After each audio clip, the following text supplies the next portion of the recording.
কত টাকা লাগে একটা মানুষের। এই যে মৎস্য ও প্রাণী সম্পদ মন্ত্রণালয়ের তথ্য অনুযায়ী উনার জন্ম কিন্তু হচ্ছে 1962 সালে। 71 সালে যদি মুক্তিযুদ্ধ হয়ে থাকে তাহলে উনার বয়স হয় মাত্র 9 বছর। আমি কোনোভাবে মিলাইতে পারতেছি না যে 9 বছর বয়সে উনি কিভাবে মুক্তিযোদ্ধা হইলেন, এটা আমার কোনোভাবে মিলতেছে না। ডিজিটাল বাংলাদেশ দরকার, কিন্তু ডিজিটাল ব্যবস্থার অপব্যবহার করে যারা, তাদেরও বিচারের জন্য যদি ব্যবস্থা না হয় সেটাও কিন্তু এক প্রকার দায় মুক্তি তাদের জন্য হয়ে যায়। সম্মানিত দর্শক মণ্ডলী, দেশ ও দেশের বাহির থেকে যে যেখান থেকে আমার ভিডিওটি প্লে করেছেন সবাইকে স্বাগতম। আজকের ভিডিওতে আপনাদেরকে দেখাবো খুবই গুরুত্বপূর্ণ এবং চাঞ্চল্যকর কিছু ভিডিও ফুটেজ। সংসদে ব্যারিস্টার সুমন প্রাণী সম্পদ মন্ত্রীকে ধলাই দিলেন, ভুয়া মুক্তিযোদ্ধা নামে আখ্যায়িত করলেন। এর প্রতিবাদে সংসদে তুমুল ঝগড়া। তাই ভিডিওটি না টেনে সম্পূর্ণ দেখার অনুরোধ রইল। আর চ্যানেলে নতুন হলে অবশ্যই চ্যানেলটি সাবস্ক্রাইব করুন পরবর্তী আপডেট পাওয়ার জন্য। তো প্রিয় দর্শক, আর কথা নয়, আমরা সরাসরি চলে যাই মূল ভিডিওতে। মাননীয় মন্ত্রী সমর রেজাউল করিম কালো টাকারে সাদা করছেন উনি। তাও মন্ত্রী হওয়ার আগে 10 তলা একটা বাড়ি আছে ওনার, যেটার নির্মাণ ব্যয় হয়েছে 15 কোটি টাকা। তোপখানা রোডে 2টি অফিস নেই। তারপর হচ্ছে গিয়ে জমি হচ্ছে গিয়ে অসংখ্য জমির মালিক। তারপর রাজধানীতে 4 শতাংশ জমিতে একটি বহুতল পাকা বাড়ি, যার মূল্য কয়েক কোটি টাকা। তারপর হচ্ছে গিয়ে আপনার পাইকপাড়ায় কেয়ারি বুরুজ ভবনে একটি ফ্ল্যাট আছে। পিরোজপুরে আছে ওনার নাজিরপুরা আশেপাশের এলাকায় কোটি টাকার জমি ক্রয় করেছেন সমর রেজাউল করিম।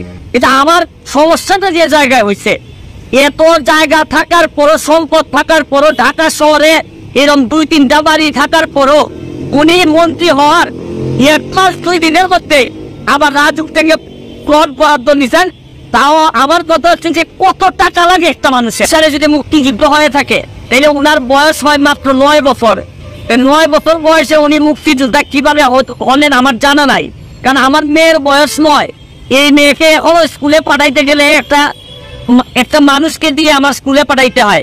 তাহলে আমি কোনোভাবে মিলাইতে পারতেছি না যে 9 বছর বয়সে উনি কিভাবে মুক্তিযোদ্ধা হইলেন, এটা আমার কোনোভাবে মিলাইতে পারতেছি না যে 9 বছর বয়সে উনি কিভাবে মুক্তিযোদ্ধা হইলেন, এটা আমার কোনোভাবে মিলতেছে না। প্রথম প্রশ্ন। পরের প্রশ্ন হচ্ছে গিয়ে দেখেন, উনি দেখলাম রিপোর্ট অনুযায়ী কালো টাকারে সাদা করছেন উনি, তাও বলতে হওয়ার আগে। আচ্ছা, ধরে নিলাম যে ওনার টাকা আছে, অনেক টাকা আছে, উনি স্বনামধন্য আইনজীবী।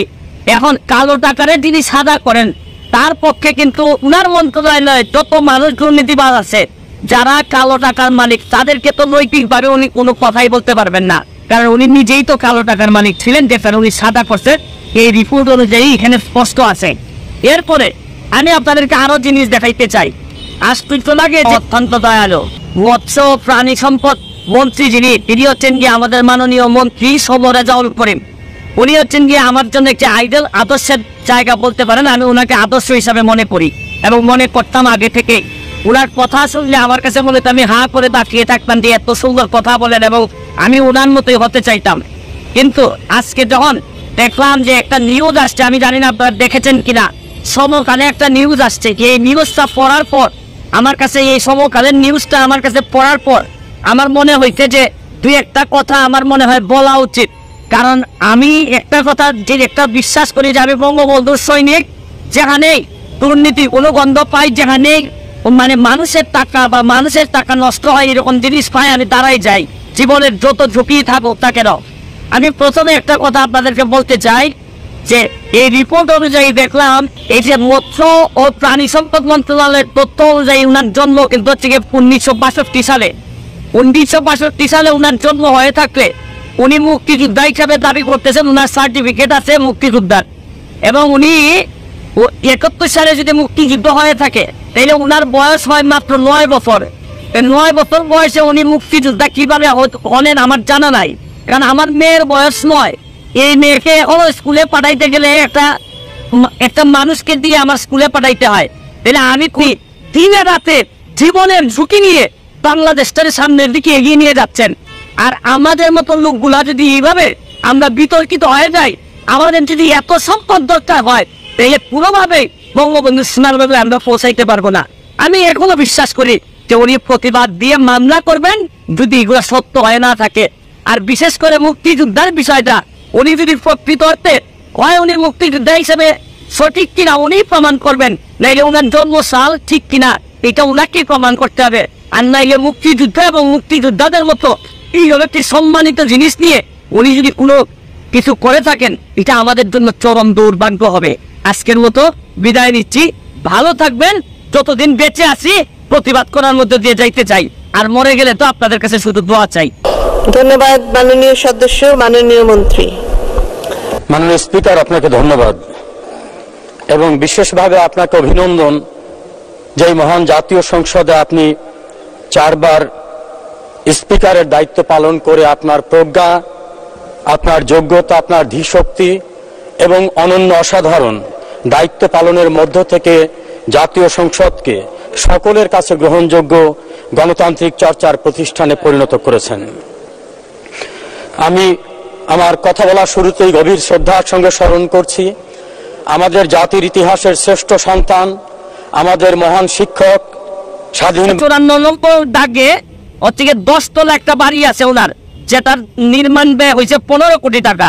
তোপখানা রোডে ওনার হচ্ছে গিয়ে 2টি অফিস স্পেস, তারপর হচ্ছে গিয়ে জমি হচ্ছে গিয়ে অসংখ্য জমির মালিক, তারপর রাজধানীতে 4% জমিতে একটি বহুতল পাকা বাড়ি যার মূল্য কয়েক কোটি টাকা।